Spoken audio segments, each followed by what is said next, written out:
Hello! Do you know how to work out the range of a set of numbers? So it's called a range of statistics. If you don't, that's great because we're going to teach you that today. So range, what that means is it's when you have a line of numbers like this. So let's give numbers like, 5, 11, 2, 81, big number, and say 1, okay?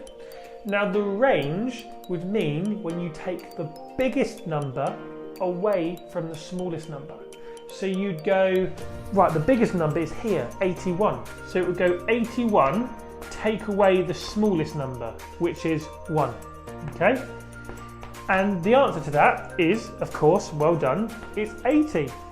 And that is the range of this set of numbers. And that's all you do. So use this information, play the next game, and we'll see you in the next one. Bye!